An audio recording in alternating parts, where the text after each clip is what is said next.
There's not a single agricultural producer in this fucking country that does not open up their hand and take billions of dollars in subsidies from Big Daddy government in an effort to already keep prices adjusted. Okay? So if they say no, okay, seize them. There's so much American capitalist propaganda people need to undo. They're never going to undo it. They're so primed that they just keep like, dude, there's no better representation of like that kind of propaganda being impossible to undo than this. Look at this, bro. Look at this. Kamala Harris to call for federal ban on price gouging in Friday speech. It's communism. Literally, government price controls on consumer goods. That's it. That's all he had to fucking say for like 26,000 delusional assholes who have been rightfully, understandably angry about fucking corporate prices and like groceries to just like immediately be like, oh, I don't want that. Communism. I don't want that. Oh, so you don't want cheaper groceries. Got it. No. It's cool, man. These groceries just cost me $327. They should ban price gouging. No, that's communism. It's true. That is what it is. That's all you need to fucking say for some of these goddamn losers. What? Yes, capital is realism. I know. Mark Fisher was right.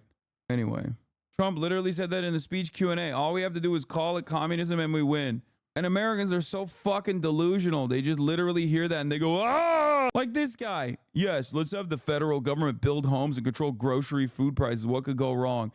Yeah, you could fucking have an affordable existence for once. I know, it's a terrifying prospect, dumbass. It's no different than Donald Trump literally fucking saying, why is Sweden, Norway, and even China's education system better than ours?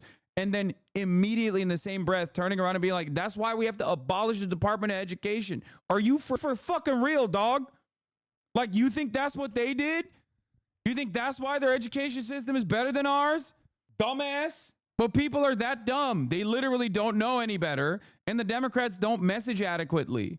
They don't. They run away from good policies because they're also beholden to the same fucking corporate masters. They're servile little pigs in the same exact way that the Republicans are. Well, not in the same exact way, because Republicans openly demonstrate their servile pig status on a daily basis and then change the attention back to like trans people or black people. You know what I mean? Vice President Kamala Harris will unveil a proposed ban on price gouging. Now, Kamala's narrative is that inflation isn't real. Grocery stores are just too greedy, charging extra money for no reason. This is ridiculous. If any of you know how grocery store margins work, they are the thinnest margins of any. Dude, this is some real populist narratives right here. Hey, boys, I love that right-wing populism immediately falling apart.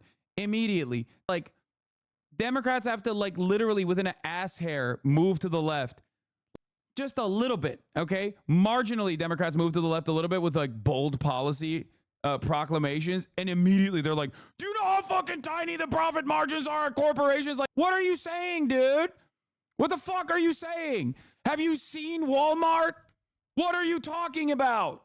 We give Walmart $6.2 billion in subsidies per year. They made $147 billion in profit in 2023. It's also like 50% owned by the Walton family still. So like they literally, there's like 7 people that we gave half of $147 billion in profit to. And these motherfuckers are still like, it's not enough. Permanent profits. It's not enough. Fucking die. Fucking die. You're working poor. You deserve death. You deserve death and destruction. Because we need to move profit margins by 1 extra percent, which means like $7 gorillion for 7 people. It's crazy. It's crazy. It's the working poor saying the same shit too. They don't know any better, brother.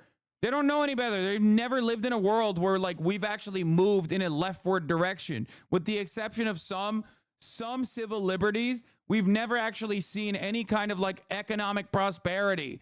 That's why. Any store, any, let's just say market out there. Democrats are trying to say, well, corporations are greedy and they're just price gouging. We know why prices are going up.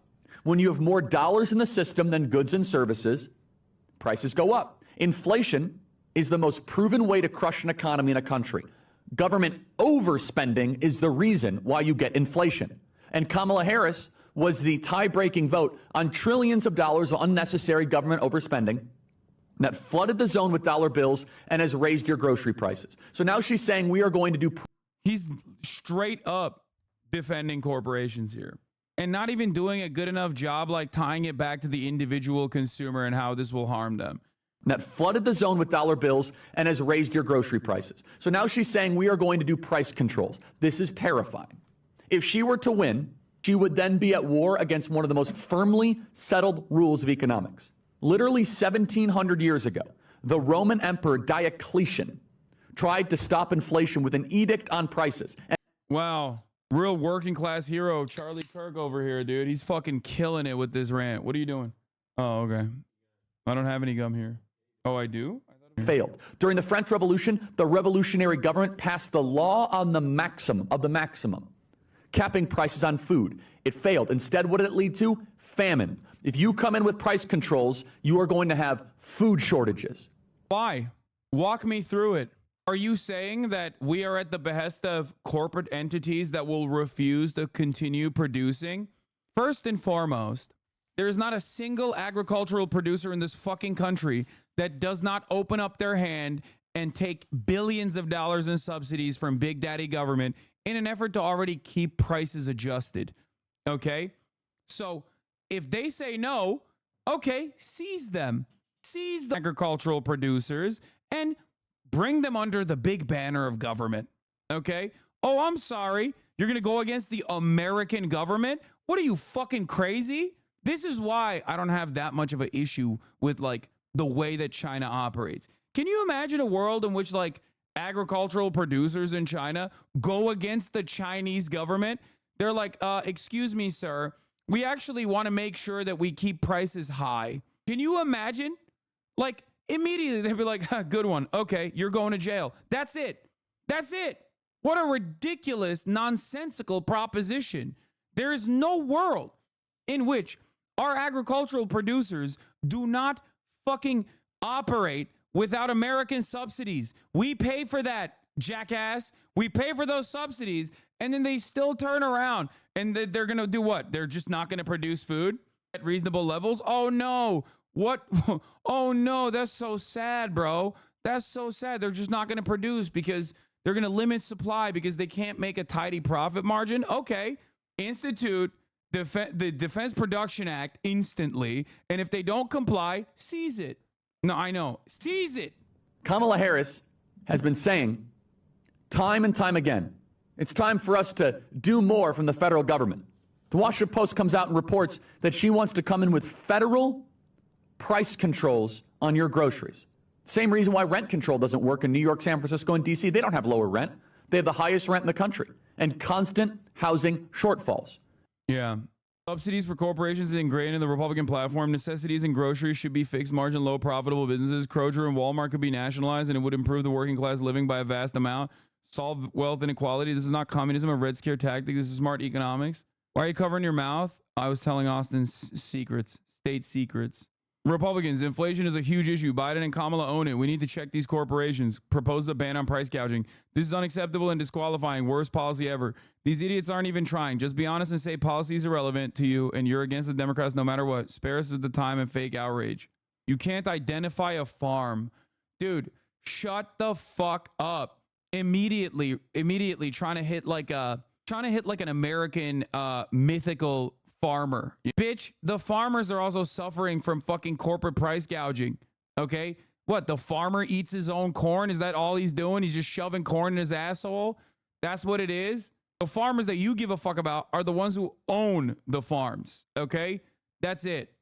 But the farmers that you constantly bring up as a defensive shield are also getting ass blasted by goddamn corporate price gouging.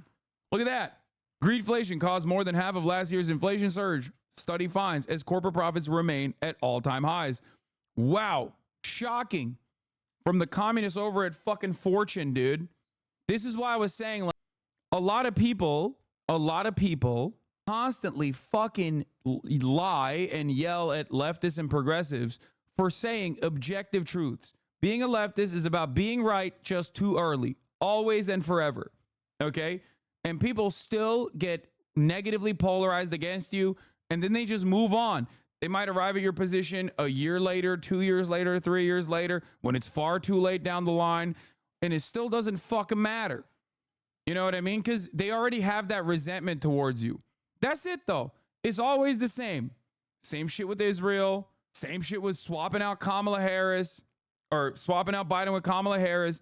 That's why I say history will absolve me no matter what. We've been saying it's fucking greedflation, that corporations have just kept prices high and increased it regardless. And it's like, oh, you're just making that up. You just hate the wealthy. You just keep saying wealthy people bad. That's it. CNN Business News study this year says it's not. Okay, dude. No, definitely. Please believe me, it is not. It is not actually corporations keeping prices high. It's not. It's actually, they just have no other way. They just have no other way to do it. Remember when they said that about the fucking bird flu too? Like, never let a good crisis go to waste. Corporations have one speed. They're always going to lie to you. Remember when I told you Walgreens was fucking lying when they said that they were closing up shop in Oakland and in San Francisco because of retail theft and it was getting out of control for them, and that's why they were closing up shop in San Francisco?